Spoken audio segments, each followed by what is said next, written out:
2025-26 നമ്മുടെ കേരള സംസ്ഥാന ബഡ്ജറ്റ്, ഇടതുപക്ഷ സർക്കാരിൻ്റെ ബഡ്ജറ്റ് ഏതാനും മണിക്കൂറുകൾക്ക് മുമ്പ് ശ്രീ ബാലഗോപാൽ നമ്മുടെ നിയമസഭയിൽ അവതരിപ്പിച്ചു. ഈ ബഡ്ജറ്റ് കാര്യങ്ങളൊക്കെ നിലനിർത്തുന്ന ഒരു സ്റ്റാറ്റസ് കോ ബഡ്ജറ്റായിട്ടാണ് ഞാൻ കാണുന്നത്. ഒന്നും ഒരു പുതിയ രീതിയിലേക്ക് ഒരു ഒരു ഒരു ചട്ടക്കൂടിന് ഒതുങ്ങി നിൽക്കുന്ന ഒരു ബഡ്ജറ്റായിട്ടാണ് കാണാൻ സാധിക്കുന്നത്. പുതിയ കാര്യങ്ങൾ അധികമൊന്നും പറഞ്ഞിട്ടില്ല. ഒരുപാട് കാര്യങ്ങൾ പറഞ്ഞു പോയിട്ടുണ്ടെങ്കിലും അതൊന്നും ഒരു വ്യക്തതയില്ലാത്ത രീതിയിലാണ് പറഞ്ഞു പോയിരിക്കുന്നത്. 2.5 മണിക്കൂർ സംസാരിച്ചെങ്കിലും വ്യക്തതയുള്ളത് വളരെ ചുരുക്കം കാര്യങ്ങളിൽ മാത്രമായിരുന്നു. നമ്മളെല്ലാവരും ഏറ്റവും പ്രതീക്ഷിച്ചത് ഇതിനകത്ത് ക്ഷേമ പെൻഷൻ വർദ്ധിപ്പിക്കും, കുടിശ്ശിക കൊടുത്തു തീർക്കുമെന്നാണ്. പക്ഷേ ഈ 1600 രൂപ ക്ഷേമ പെൻഷൻ ഇപ്പോൾ കൊടുക്കുന്നത് കൂട്ടിയിട്ടില്ല. അത് തീർച്ചയായിട്ടും നമ്മുടെ പാവപ്പെട്ടവർ, നമ്മുടെ പാർശ്വവൽക്കരിക്കപ്പെട്ടവർക്കൊക്കെ ഒരു വലിയ തിരിച്ചടിയാണ്. 3 മാസത്തെ കുടിശ്ശിക കൊടുക്കുമത്രേ. അപ്പോൾ പഴയ കുടിശ്ശിക കൊടുക്കുന്നത് തന്നെ ഒരു വലിയ കാര്യമായിട്ട്, ഒരു വലിയ അച്ചീവ്മെൻ്റായിട്ട് കാണുന്ന ഒരു ബഡ്ജറ്റാണിത്. തീർത്തും നിർഭാഗ്യം. ഒരു മെയിൻ്റനൻസ് ബഡ്ജറ്റ് എന്ന് പറയുമ്പോൾ ഉള്ള കാര്യങ്ങളൊക്കെ ഉള്ള രീതിയിൽ മുന്നോട്ട് കൊണ്ടുപോകുന്നു. അതേസമയം ഒരുപാട് അനാവശ്യമായിട്ടുള്ള ചിലവുകൾ വരുത്തി വെച്ചിട്ടുണ്ട്. പ്രൈവറ്റ് സെക്ടർ, സ്വകാര്യ മേഖലയ്ക്ക് ചെയ്യാവുന്ന പല കാര്യങ്ങളും ഇതിനകത്ത് സർക്കാർ ചെലവിൽ നടത്താനായിട്ടുള്ള ഒരു പ്രയത്നം ഈ ബഡ്ജറ്റിന് കാണാൻ സാധിക്കും. ഹൈദരാബാദിൽ ഒരു കേരള ഹൗസ് പണിയണോ അത്രേ. എന്തുകൊണ്ടാണ് ഹൈദരാബാദിലൊരു കേരള ഹൗസ് പണിയേണ്ടത് എന്നുള്ളത് ആദ്യത്തെ ചോദ്യം. അത് സർക്കാർ ചെലവിൽ പണിയണോ? കേരള ഹൗസൊക്കെ നമുക്ക് അത്യാവശ്യമുള്ള, ഹൈദരാബാദ് അങ്ങനെ അത്യാവശ്യമുള്ളൊരു സ്ഥലമാണോ എന്നുള്ളൊരു ചോദ്യം. അതിന് ഒരു ചിലവ് 5 കോടി കൊടുത്തിട്ടുള്ളൂ എങ്കിലും എന്തിനാണ് ആ പാഴ്ചെലവ് പണമില്ലാത്തൊരു സമയത്ത്, ക്ഷേമ പെൻഷൻ വർദ്ധിക്കാൻ പറ്റാത്തൊരു സമയത്ത് കൊടുക്കുന്നത് എന്നുള്ളൊരു ചോദ്യം വരികയാണ്. അതുപോലെ തന്നെ കേരള, നമ്മുടെ ലോക മലയാളി കേരള ഒരു ശൃംഖലയുടെ ഭാഗമായിട്ട് വിദേശങ്ങളിൽ ഹോട്ടലുകൾ ആരംഭിക്കാൻ, റെസ്റ്റോറൻറ്റുകൾ ആരംഭിക്കാൻ, ഷോപ്പുകൾ ആരംഭിക്കാൻ വേണ്ടി കേരള സർക്കാരിൻ്റെ ബഡ്ജറ്റിൽ പണം കണ്ടുവച്ചിരിക്കുകയാണ്. ഇതൊന്നും ആവശ്യമില്ലാത്തൊരു കാര്യമാണ്. ഇതൊക്കെ പ്രൈവറ്റ് സെക്ടറിന് വിട്ടുകൊടുക്കേണ്ടതാണ്. സർക്കാരിന് ബുദ്ധിമുട്ടുള്ളൊരു കാലത്ത്, ഫൈനാൻഷ്യൽ ബുദ്ധിമുട്ടുള്ളൊരു കാലത്ത് ഇത് ചെയ്യുന്നത് തീർത്തും അപലപനീയമാണ്. ഒരു കാരണവശാലും ചെയ്യേണ്ട ആവശ്യമില്ല. അതൊക്കെ ബഡ്ജറ്റിൽ നിന്ന് നീക്കി ആ പണമൊക്കെ നമ്മുടെ പാവപ്പെട്ടവർക്ക് മാറ്റി കൊടുക്കണമെന്നാണ് ഞാൻ പറയുക. ഹെൽത്തിനെ പറ്റി ഞാനൊരു വാക്ക് പറയട്ടെ. ആരോഗ്യസ്ഥിതി, കാരുണ്യ സ്കീം. ഞാൻ ശ്രീ KM മാണിയുടെ മകളുടെ ഭർത്താവ് കൂടിയാണ്, മരുമകൻ കൂടിയാണ്.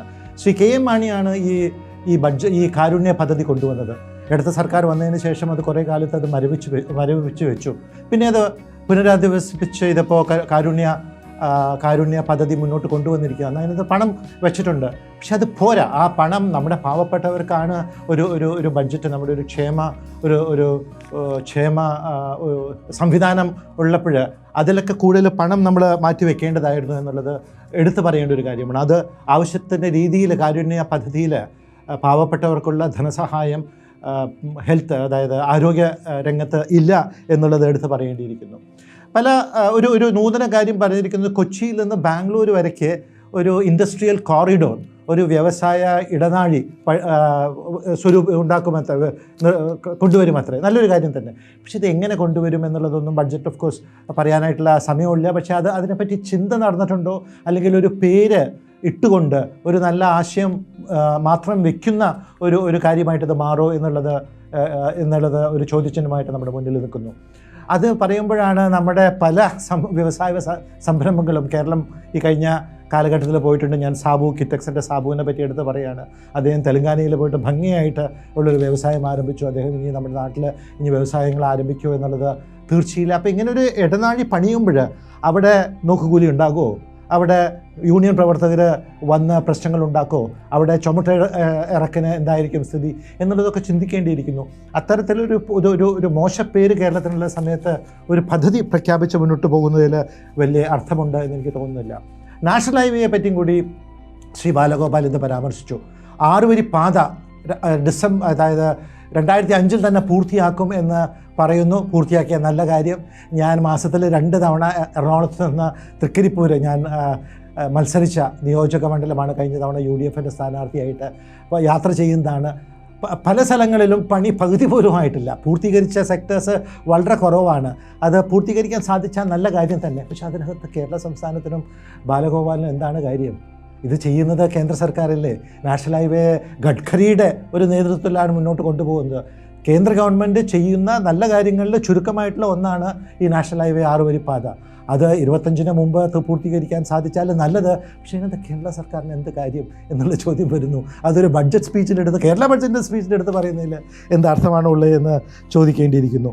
അതുപോലെ തന്നെയാണ് ഏറ്റവും പ്രധാനപ്പെട്ട ഒരു കാര്യം, നമ്മുടെ ഈ ആർട്ടിഫിഷ്യൽ ഇൻ്റലിജൻസ്, കൃത്രിമ ബുദ്ധി വന്നുകൊണ്ട് ജോലികൾ, തൊഴിലവസരങ്ങൾ ഒരുപാട് നഷ്ടപ്പെടാനായിട്ട് സാധ്യതയുണ്ടെന്നുള്ള ഒരു ഭയമാണ്.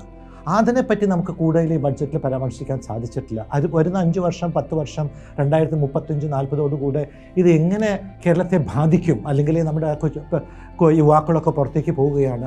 അപ്പോൾ ഇത് ആർട്ടിഫിഷ്യൽ ഇൻ്റലിജൻസ് എങ്ങനെ നമ്മളെ ബാധിക്കും എന്നുള്ളതിനെപ്പറ്റി ഈ ബഡ്ജറ്റിൽ എന്തൊക്കെ അതിനെപ്പറ്റി പറഞ്ഞിട്ടില്ല. ആർട്ടിഫിഷ്യൽ ഇൻ്റലിജൻസ് എന്ന് പറഞ്ഞിട്ടുണ്ടെന്ന് മാത്രമേ ഉള്ളൂ.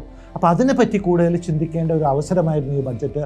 ദീർഘകാല വീക്ഷണത്തോട് 10-15 വർഷത്തിന് ശേഷം എങ്ങനെയായിരിക്കും എന്നുള്ളത് ചിന്തിക്കേണ്ട അവസരം ഇല്ലാതെ പോയി എന്ന് എടുത്തു പറയേണ്ട ഒരു കാര്യം കൂടിയാണ്. പിന്നെ ഒരു കാര്യം അദ്ദേഹം പറഞ്ഞു, അത് ഈ നമ്മുടെ ലാൻഡ് ടാക്സ്, ഭൂനികുതി വർദ്ധിപ്പിക്കുന്നു, 50% വർദ്ധിപ്പിക്കുന്നു. 50% വർദ്ധിപ്പിക്കുന്നത് ശരിയാണോ തെറ്റാണോ എന്ന് ഞാൻ കടക്കുന്നില്ല. തുകകൾ ചെറുതാണ്. പക്ഷേ ഏറ്റവും അത്യാവശ്യമായിട്ടുള്ളൊരു കാര്യത്തിനെ പറ്റി ഒരു പരാമർശവുമില്ല. അതായത് നമ്മുടെ നാട്ടിൽ, പ്രത്യേകിച്ച് നഗരങ്ങളിലൊക്കെ മറ്റുള്ളിടത്തും അനേക ലക്ഷ അപേക്ഷകൾ പാടം, അതായത് കൃഷിനിലം ഒരു പുരയിടമാക്കി മാറ്റാനായിട്ടുള്ള അപേക്ഷകൾ കെട്ടിക്കിടക്കാണ്. അതിനെപ്പറ്റി പരാമർശിച്ചിട്ടില്ല. ഈ ലക്ഷക്കണക്കിന് ഉള്ള ഈ അപേക്ഷകൾ ഏറ്റവും പെട്ടെന്ന് തീർത്തില്ലെങ്കിൽ അത് ഒരുപാട് പാവപ്പെട്ടവർക്ക് ഒരുപാട് ബുദ്ധിമുട്ട് വരുന്നത്. കൃഷി ഒട്ടും ലാഭകരമല്ല എന്നുള്ളത് വസ്തുതയാണ്. ഏറ്റവും എടുത്തു പറയേണ്ട ഒരു കാര്യം റബ്ബറിനെ പറ്റിയാണ്. റബ്ബറിൻ്റെ താങ്ങുവില 250 കൂട്ടുമെന്ന് മുഖ്യമന്ത്രി ശ്രീ പിണറായി വിജയനാണ് കുറച്ച് വർഷങ്ങൾക്ക് മുമ്പ് പറഞ്ഞത്. പക്ഷേ ഇന്ന് അത് ഏതാണ്ട് 170 രൂപയോ 75 രൂപയോ ഒരു ചെറിയൊരു തുക 10 രൂപ വർദ്ധിപ്പിച്ചിട്ടുണ്ട്. ഇന്ന് നമ്മുടെ നാട്ടിലെ കമ്പോളത്തിൽ റബ്ബറിന് ഏതാണ്ട് 110 രൂപ 108 രൂപ കിട്ടും. 210 രൂപ 208 രൂപ കിട്ടും. അപ്പോൾ താങ്ങുവില 170 ആക്കുന്നതോ ഒരു 175 ആക്കുന്നതിൽ എന്ത് അർത്ഥമുള്ളത്? അത് ശൂന്യമായിട്ടൊരു പ്രഖ്യാപനം മാത്രമാണ്.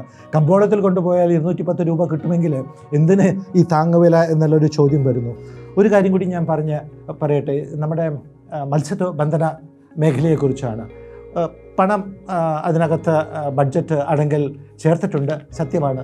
പക്ഷേ ഏറ്റവും വലിയ പ്രതിസന്ധി നമ്മുടെ നാട് അഭിമുഖീകരിക്കാൻ പോകുന്നത് മത്സ്യത്തിലെ ഉള്ള വിഷമാണ്.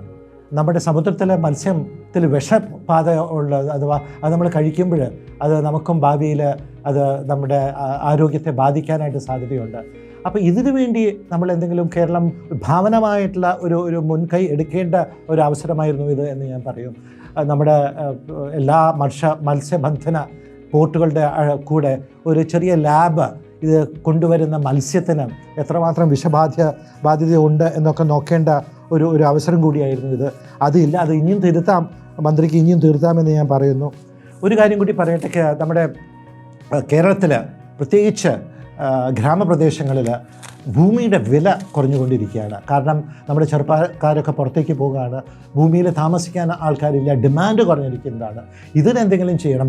ഭൂനികുതി കൂട്ടുമ്പോൾ ഭൂമിയുടെ വില കുറയുന്നത് അതിനെ പറ്റിയുള്ള എന്ത് ചെയ്യാമെന്നുള്ളത് ഭാവനാപൂർവ്വമായിട്ട് ചെയ്യുന്ന ഒരു അവസരം കൂടിയായിരുന്നു. അവസാനമായിട്ട് നമ്മുടെ വിദ്യാഭ്യാസ രംഗം ഇത് തകർച്ചയിലേക്കാണ് പോകുന്നത്. ഉന്നത വിദ്യാഭ്യാസ രംഗം തകർച്ചയിലേക്ക് പോകുന്നു.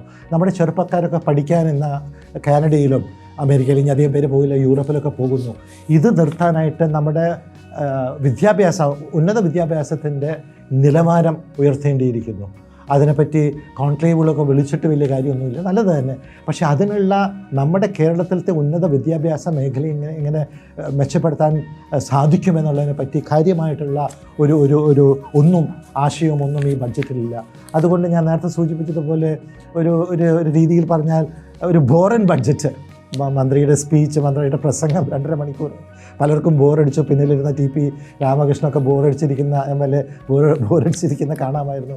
ടീച്ചറും പുറകിലിരുന്ന് ബോറടിക്കുന്ന കാണാമായിരുന്നു. അത് വേറെ വശം.